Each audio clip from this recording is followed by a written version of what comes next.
नमस्कार दोस्तों, एक और वीडियो में आपका स्वागत है। इस वीडियो में हम प्रतिशत के कुछ इंपॉर्टेंट क्वेश्चन सॉल्व करने वाले हैं जो कि पिछली परीक्षाओं में पूछे जा चुके हैं।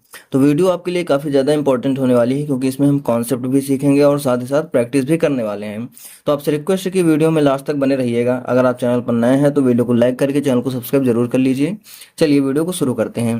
देखते हैं सबसे पहला क्वेश्चन हमारे पास क्या लिखा हुआ है कि किसी राशि के 32% के 40% का 60% 432 के बराबर है। तो हमें वो राशि ज्ञात करनी है। देखो, जैसे क्वेश्चन में बोला गया है हम वैसे ही लिखते जाएंगे। चलिए, क्वेश्चन में क्या लिखा है, किसी राशि के 32%। तो अगर हम मान लेते हैं कि वो राशि हमारे पास x है तो उसका 32%, 32% का मतलब क्या हो जाएगा, 32/100। ठीक है। आगे क्या लिखा हुआ है, उसका फिर 40%, इसका मतलब क्या हो जाएगा, 40/100। आगे लिखा हुआ है उसका 60%, मतलब 60/100। ठीक है। ये किसके बराबर है, 432 के बराबर है। अब हम इसको सॉल्व कर लेंगे तो यहाँ से हमें x की वैल्यू मिल जाएगी। इसको सॉल्व करते हैं अगर, तो देखो यहाँ पर हम क्या काट सकते हैं, ये दो जीरो से हमने दो जीरो काट दिए। ठीक है। और इसको 8 से काट दे रहे हैं, 4 से काट दे रहे हैं 8 बार में, 4 से काट दे रहे हैं इसको 25 बार में, 4 से इसको काट दे रहे हैं एक बार में, 4 से इसको काट दे रहे हैं 25 बार में। 6 से इसको अगर काटते हैं तो 6 से कितने बार में जाएगा, 6 सत्ते 42 और 6 दूनी 12। 8 से अगर इसको काटेंगे तो 8 9 72। अब देखो इधर हमारे पास ऊपर x रह रहा है इक्वल टू, यहाँ पर कितना रह रहा है 9, और ये जो नीचे में थे ये इधर आ जाएंगे मल्टीप्लाई में, तो 25 25 हम कितना होता है, 625 होता है। इसको मल्टीप्लाई कर देंगे तो हमारे x की वैल्यू आ जाएगी 9 पचे 45 की 5 हासिल 4, 9 दूनी 18 4 22 की 2 हासिल 2, 9 छक 54 2 56। तो 5625 ही हमारे क्वेश्चन का आंसर हो जाएगा। कौन सा ऑप्शन, ऑप्शन डी हमारा राइट आंसर होगा। चलिए नेक्स्ट क्वेश्चन देखते हैं। क्वेश्चन क्या लिखा हुआ है कि 980 का 10% माइनस 450 का x%, ये किसके बराबर है, 160 के 5% के बराबर है। तो यहाँ से भी हमें x की वैल्यू निकालनी है। तो क्वेश्चन को हम हूबहू लिखते जाएंगे। 980 का 10% लिखा हुआ है, तो 980 का 10% का मतलब हो जाएगा 10/100, माइनस है यहाँ पे, इक्वल नहीं है, माइनस लगा हुआ है, माइनस 450 का x%, तो कितना हो जाएगा, 450 का x% का मतलब हो जाएगा x/100, इक्वल टू किसके बराबर है, 160 के 5% के, 160 इंटू 5/100। इसको भी हम सॉल्व कर लेंगे। सॉल्व करेंगे तो यहाँ पर दो जीरो से हमने दो जीरो काट दिए, यहाँ पर एक जीरो से एक जीरो काट दिया, यहाँ पर एक जीरो से एक जीरो ये काट दिया। 5 से काटेंगे 10 को 2 बार में, 2 से 16 को काटेंगे 8 बार में।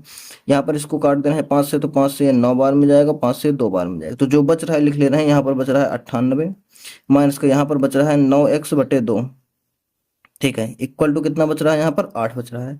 अब ये वाला पूरा टर्म इधर लेके आएंगे और 8 को इधर लेके आएंगे, तो 8 को इधर लेके आएंगे तो कितना हो जाएगा, 98 माइनस का 8, इक्वल टू कितना हो जाएगा, 9x/2। 98 से 8 को घटाएंगे तो बचेगा हमारे पास 90, इक्वल टू कितना हो जाएगा, 9x/2।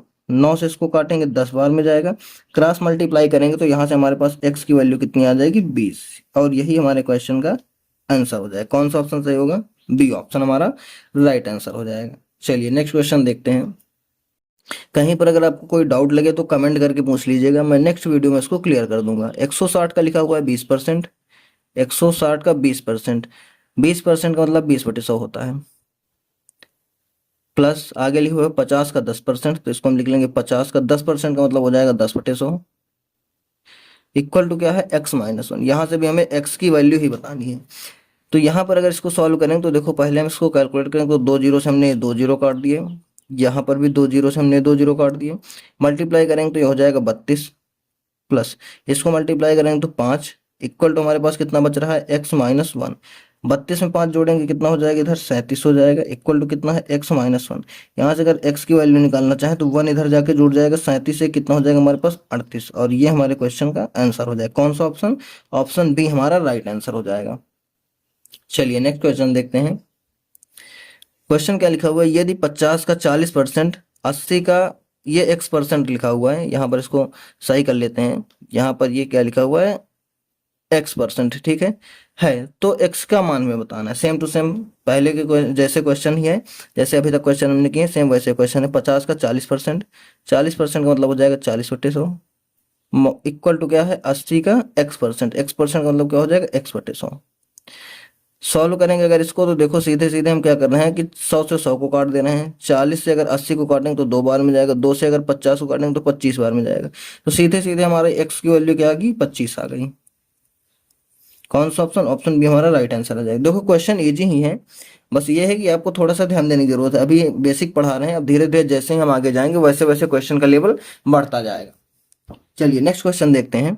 तो क्वेश्चन क्या लिखा हुआ है, यदि एक भिन्न के अंश में 50% और हर में 80% की वृद्धि कर दी जाए तो नया भिन्न मूल भिन्न का कितना भाग होगा, ये हमें बताना है। तो अगर हम मान ले रहे हैं कि हमारे पास पहले से एक भिन्न थी जो कि क्या थी, एक्स बाई वाई, ठीक है। अब क्वेश्चन में क्या कह रहा है कि अंश में 50% बढ़ाएंगे। देखो कोई भी चीज अपने आप में हमेशा और हमेशा 100% होती है।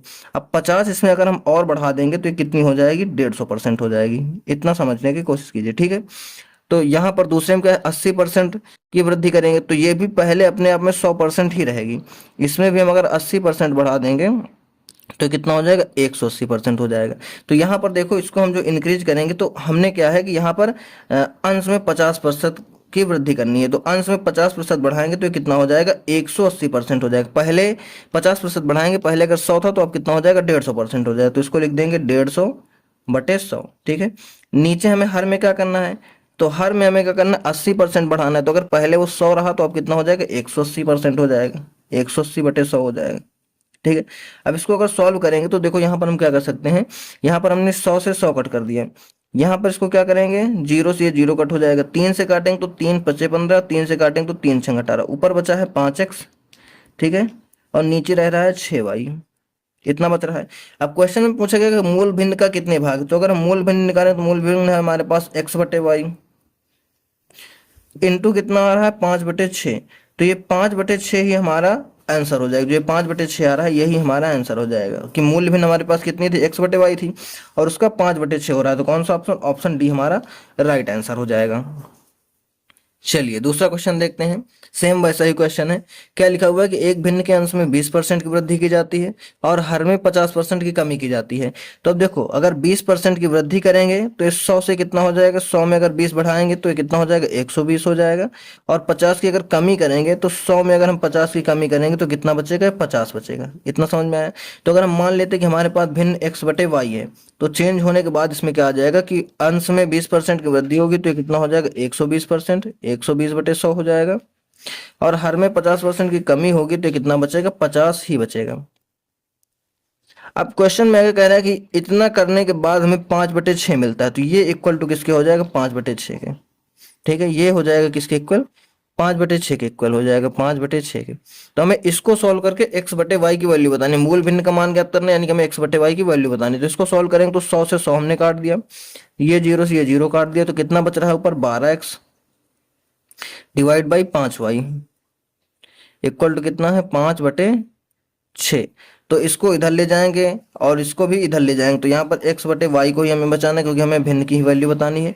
5 इधर जाएगा तो ये 25 बना देगा मल्टीप्लाई होकर के, और 12 इधर जाएगा तो 12 से 72 बना देगा। तो हमारा आंसर क्या आ जाएगा, 25/72। कौन सा ऑप्शन, ऑप्शन बी हमारा राइट आंसर हो जाएगा। चलिए नेक्स्ट क्वेश्चन देखते हैं। क्वेश्चन क्या लिखा हुआ है कि यदि किसी संख्या में 20% की वृद्धि की जाती है फिर इसमें 10% की कमी की जाती है तो शुद्ध वृद्धि या शुद्ध कमी ज्ञात कीजिए। तो अब देखो इस क्वेश्चन को सॉल्व करने के लिए हमारे पास 2 से 3 मेथड हैं। मैं आपको पहले क्वेश्चन में सारे मेथड बता दे रहा हूँ, उसके बाद में हम किसी एक मेथड से इस क्वेश्चन को सॉल्व करेंगे। तो देखिए इसका मेथड नंबर 1 समझिए, ध्यान से समझिएगा। मेथड नंबर 1 समझिए। मेथड नंबर 1 जो है इसको आप मेथड नंबर 1 जो है इसको बोलते हैं रेशियो मेथड, ठीक है। रेशियो मेथड ध्यान से समझिएगा। रेशियो मेथड, रेशियो मेथड क्या कहता है कि जैसे पहले कह रहे हैं कि 20% की कमी हो रही है, ठीक है, समझना ध्यान से। 20% की क्या हो रही, कमी हो रही है। 20% का मतलब क्या होता है, 1/5 होता है। 20% का मतलब 1/5 कैसे हुआ, 20%, 20% का मतलब हम लिखेंगे 20/100। इसको अगर डिवाइड करेंगे तो कितना हो जाएगा, 1/5 हो जाएगा, ठीक है। तो इसका मतलब अगर हम ओल्ड वैल्यू और न्यू वैल्यू लेते हैं तो क्या होगा, कमी हो रही है मतलब 5 में 1 की कमी होगी, तो पहले 5 था अब 4 हो जाएगा। ध्यान से समझिएगा। 20% की सॉरी वृद्धि हो रही है तो क्या हो जाएगा, 5 से 6 हो जाएगा। 5 से क्या हो जाएगा, 6 हो जाएगा। 5 में 1 बढ़ेगा तो 6 हो जाएगा। आगे है फिर इसमें 10% की कमी होती है, तो 10% की क्या हो रही, कमी हो रही। 10% का मतलब होता है 1/10, तो 10 में 1 की कमी होगी तो क्या हो जाएगा, 10 से ये चीज हो जाएगी 9। ठीक है, इतना समझ में आया? ये हम रेशियो मेथड लगा रहे हैं, ठीक है। तो यहां पर अगर इनका हम मल्टीप्लाई करेंगे तो पहले कितना था, 5 दहम 50 था, अब कितना हो गया, 9 छक 54 हो गया, ठीक है। तो यहाँ पर कितना बढ़ा है, तो यहाँ पर ओवरऑल देखेंगे तो ओवरऑल कितना बढ़ा है, 4। इसी की अगर हम परसेंटेज वैल्यू निकालेंगे तो 4 बढ़ा किस पे है, 50 पे, इंटू कर देंगे हम 100। 50 से इसको काटेंगे 2 बार में, कितना आ जाएगा हमारे पास, 8%, ठीक है। तो हमारे पास 8% प्लस में देखो वैल्यू आई है, तो हमारे पास 8% वृद्धि है, हमारे क्वेश्चन का आंसर हो जाएगा। ये हमारा हो गया पहला मेथड। अब चलिए दूसरा मेथड मैं आपको समझाता हूं। दूसरा मेथड क्या है इसका, दूसरा मेथड जो होता है वो हमारा होता है फार्मूला, फार्मूला मेथड। फार्मूला में हमारे पास डायरेक्ट इसका फार्मूला होता है। फार्मूला क्या होता है, A plus B plus A B by 100, ये हमारे पास फार्मूला होता है। जहां पर ए और बी क्या है, ये वृद्धि या कमी है। अब देखो 20% की वृद्धि हो रही है, तो यहाँ पर हम ए की वैल्यू ले लेंगे +20, वृद्धि का मतलब प्लस में लेंगे। 10% की कमी हो रही है, तो कमी को हम माइनस में लेंगे, तो बी की वैल्यू हम लेंगे -10 में, ठीक है। ये वैल्यू यहाँ पर पुट करेंगे तो हमारे पास हो जाएगा 20 -10 प्लस 20 इंटू -10 डिवाइड बाई कितना हो जाएगा, 100। यहाँ पर अगर इसको सॉल्व करते हैं तो देखो 2 जीरो से हमारे पास 2 जीरो चले जाएंगे। ये 20 में से 10 माइनस करेंगे 10 हो जाएगा, और 2 एक कम, माइनस का 2 आएगा। 10 में से 2 माइनस करेंगे कितना आ जाएगा, 8%। और ये वैल्यू प्लस में आई है तो मतलब हो जाएगा वृद्धि। देखो दूसरे मेथड से भी हमारा सेम आंसर आया। अब तीसरा मेथड हम समझते हैं कि तीसरा मेथड क्या होता है। तीसरा मेथड जो होता है उसको बोलते हैं सीरीज मेथड, ठीक है। तीसरा मेथड जो है उसको बोलते हैं सीरीज मेथड।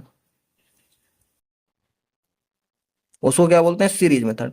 सीरीज मेथड क्या कहता है कि आप मान लो, ठीक है, हम मान लेते कि हमारे पास पहले से कोई वैल्यू थी वो 100 थी। 100 क्यों मानते हैं, क्योंकि 100 में परसेंट निकालना काफी आसान होता है। तो क्वेश्चन पहले क्या कह रहा है कि इसमें 20% की वृद्धि होती है। अभी मैंने बताया अगर पहले से कोई चीज 100 है और उसमें हमने 20 जोड़ दिया तो कितनी बन जाएगी, 120 बन जाएगी। तो 20% की वृद्धि होगी, यानी कि कितना हो जाएगा, 120% हो जाएगा, ठीक है। फिर आगे क्या हुआ, आगे हुआ ये कि इसमें 10% की कमी हुई। अब पहले से अगर ये 100% है और इसमें 10% की कमी कर देंगे तो कितना बचेगा, 90% बचेगा। तो ये कितना बच गया, यहाँ पर 90% बच गया, 90% बच गया। अब इसको अगर सॉल्व करते हैं हम तो देखो कितना आता है। इसको सॉल्व करें तो 100 से सीधे सीधे 100 चला जाएगा, 2 जीरो से हमने 2 जीरो काट दिए, तो हमारे पास कितना आ गया, 12 9 या 108 आ गया। अब देखो पहले वैल्यू कितनी थी, हमारे पास 100 थी, अब कितना हो गया, 108 हो गया। तो कितना बढ़ा है, 8% बढ़ा है। हमारे क्वेश्चन का आंसर क्या हो जाएगा, डी ऑप्शन। तो मैंने आपको क्वेश्चन सॉल्व करने के, इस टाइप के क्वेश्चन सॉल्व करने के 3 मेथड बता दिए। उनमें से आपको जो इजी लगे आप क्वेश्चन में वो अप्लाई कर सकते हो, ठीक है। चलिए आगे समझते हैं।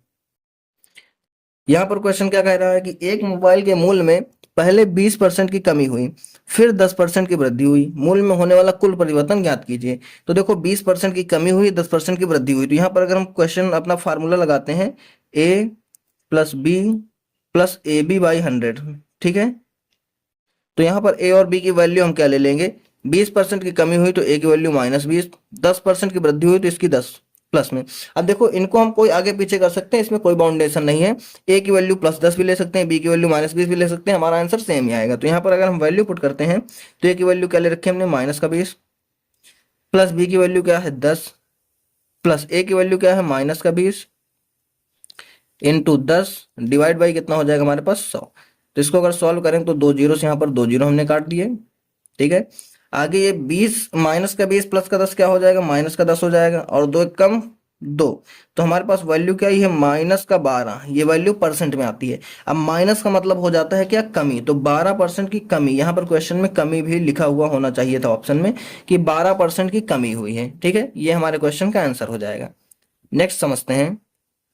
यहाँ पर क्वेश्चन क्या है कि एक आदमी क्या है, पहले 20% की बढ़ी और बाद में 30% बढ़ी, यानी कि एक बार 20% बढ़ी, एक बार 30% बढ़ी। तो ओवरऑल परसेंटेज वृद्धि हमें बतानी है। तो अगर हम यही अपना फार्मूला लगाते हैं, ए प्लस बी प्लस का ए बी बाई 100, ठीक है। तो वैल्यू ए की वैल्यू हम प्लस का 20 लेंगे। देखो इस बार भी बढ़ी है, इस बार भी बढ़ी, तो दोनों वैल्यू प्लस में होगी। तो यहाँ पर हो जाएगा 20 प्लस का 30 और प्लस का 20 इंटू 30 डिवाइड बाई क्या हो जाएगा 100, ठीक है। इसको सॉल्व करेंगे तो कितना आ जाएगा, 2 जीरो से हमारे 2 जीरो चले जाएंगे, 20 30 50, 50 से कितना हो जाएगा 56%। तो 56% कौन सा ऑप्शन, ऑप्शन ए हमारा राइट आंसर है। देखो पहले से यहाँ पर वृद्धि दिया हुआ है, इसलिए यहाँ पर ऑप्शन में वृद्धि नहीं लिखा हुआ है, सीधे सीधे आंसर है। अब इसी को चलो अच्छा सीरीज मेथड से भी मैं बता दे रहा हूँ, क्योंकि मैंने उसे अभी एक ही बार बताया है। सीरीज मेथड से अगर सॉल्व करेंगे तो पहले हम इसको 100 मानेंगे। अब अगर 20% बढ़ा है तो कितना हो जाएगा, 120% हो जाएगा। फिर 30% बढ़ा है तो कितना हो जाएगा, 130% हो जाएगा। सॉल्व करेंगे 100 से 100 जाएगा, 2 जीरो से हमारे पास 2 जीरो ये चले जाएंगे। 12 इंटू 13 कर देंगे, कितना हो जाएगा, 13 दूनी 26 की 6 हासिल 2, 13 कम 13, 13 दो 15, तो 100 से कितना हो गया, 156। तो मतलब कितना बढ़ा है हमारे पास, 56% बढ़ा है। आई बात समझ में? तो यहाँ पर भी हमारा 56%, यहाँ पर भी हमारा 56%। तो मैंने आपको तीनों मेथड अच्छे से समझा दिए हैं। उम्मीद करता हूँ कि आपको जो भी मैंने चीज़ें बताई हैं, जो भी मैंने आपको कॉन्सेप्ट बताया, वो सारा आपको अच्छे से समझ में आ गया होगा। वीडियो देखने के लिए आपका धन्यवाद। अगर आप चैनल पर नए हैं तो वीडियो लाइक करके चैनल को सब्सक्राइब जरूर कर लीजिएगा।